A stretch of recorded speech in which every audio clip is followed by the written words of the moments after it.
Olá, vamos continuar nossos cálculos estequiométricos, determinando aí as massas e determinando se as reações obedecem ou não às leis ponderais de Proust, Lavoisier e também de Dalton. Aqui, ó, nós temos uma reação, duas amostras contendo carbono, e esse carbono vai ser totalmente queimado. Queimar significa reagir com o oxigênio. Então, a reação seria essa aqui, ó, produzindo aí gás carbônico, ok? Então, na primeira amostra, 1 grama de carbono vai gerar aí 3,6 gramas de gás carbônico. Na segunda amostra, 9 gramas de carbono vai gerar 32,94 gramas de gás carbônico. Primeira coisa, vamos verificar se nos dois casos a lei de Proust é obedecida. A lei de Proust é a lei aí da proporção das massas. Então, a proporção aqui das massas de carbono e de dióxido de carbono formadas deve ser igual. Então, vamos calcular aqui primeiro a proporção da massa de carbono. 1 grama de carbono na primeira amostra sobre 9 gramas de carbono na segunda amostra. Se vocês calcularem isso, vocês vão encontrar uma dízima periódica de 0,111, ok? Fazendo aqui agora para a massa de dióxido de carbono. Mantém primeira amostra, 3,66 gramas sobre 32,94 gramas da segunda amostra. Se a lei de Proust for obedecida, o valor que vocês vão encontrar aí também é 0,1111. Se vocês fizeram já a conta, vocês vão encontrar aí o mesmo valor. Então, a lei de Proust é obedecida. E vamos agora expressar a quantidade de gás carbônico em porcentagem e massa, ok? Vamos expressar tanto em porcentagem em massa de carbono quanto em porcentagem em massa de oxigênio. Então, começando aqui pelo carbono, nós sabemos que 1 grama de carbono na primeira amostra produz 3,66 gramas de CO2. Se eu quero percentagem, então eu vou calcular para 100 gramas de CO2.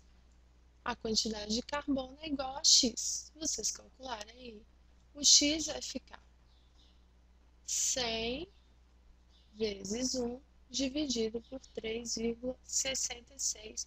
O X vai ser igual a 27,32 gramas. Como são 27,32 gramas de carbono para 100 de gás carbônico, eu posso escrever que a quantidade de carbono aí é de 27,32% para 100 gramas de CO2. E a quantidade de oxigênio?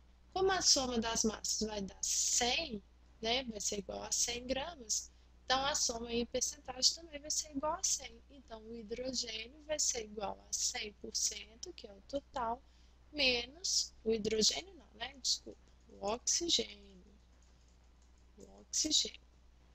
Então, O2. Então, vai ser igual ao total, 100%, menos a quantidade de carbono, 27,32%.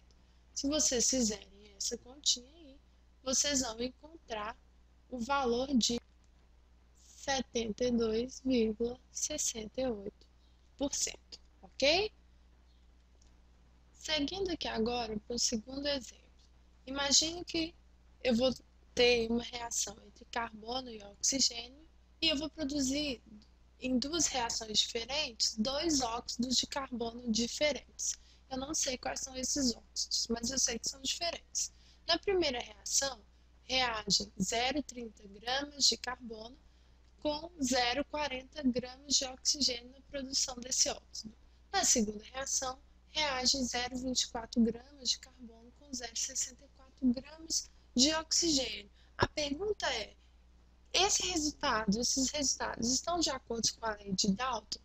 Então, para verificar isso, a primeira coisa que eu vou fazer é manter fixa a quantidade de carbono e de oxigênio aqui da primeira reação, ok? Então, eu vou fixar esses dois valores.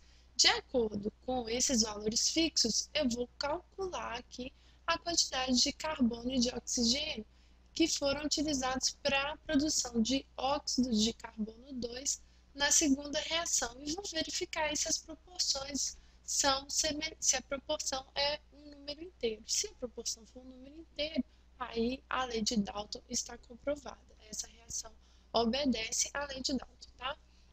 Então, olha só, olhando aqui para a segunda reação, eu sei que 0,24 gramas de carbono reagem com 0,64 gramas de oxigênio.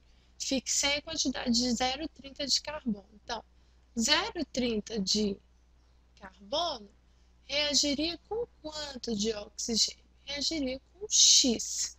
X, então, é igual. Então, X aqui vai ser igual a 0,64 vezes 0,30 sobre 0,24. Se eu simplificar aqui, ó, e aqui por 8, aqui fica 0,08 e aqui fica 0,03. Se eu simplificar esses dois aqui por 0,03, aqui fica 1 e aqui fica 10. Então, o x vai ser igual a 0,08 vezes 10, que é 0,8 o quê? Gramas de oxigênio, certo?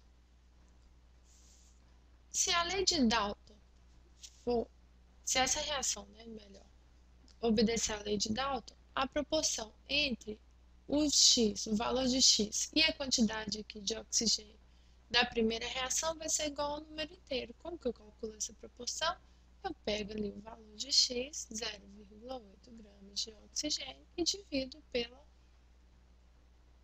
quantidade de oxigênio da primeira reação. Se vocês calcularem aí, vocês vão encontrar o número 2, ou seja, a proporção de oxigênio de uma reação para a reação seguinte é de 1 para 2, ou seja, a lei de Dalton foi obedecida. Espero que vocês tenham compreendido. Resolvam exercícios aí envolvendo as leis ponderais de Lavoisier, Dalton e de Proust. E se vocês tiverem alguma dúvida, enviem através do nosso site. Bons estudos e um abraço.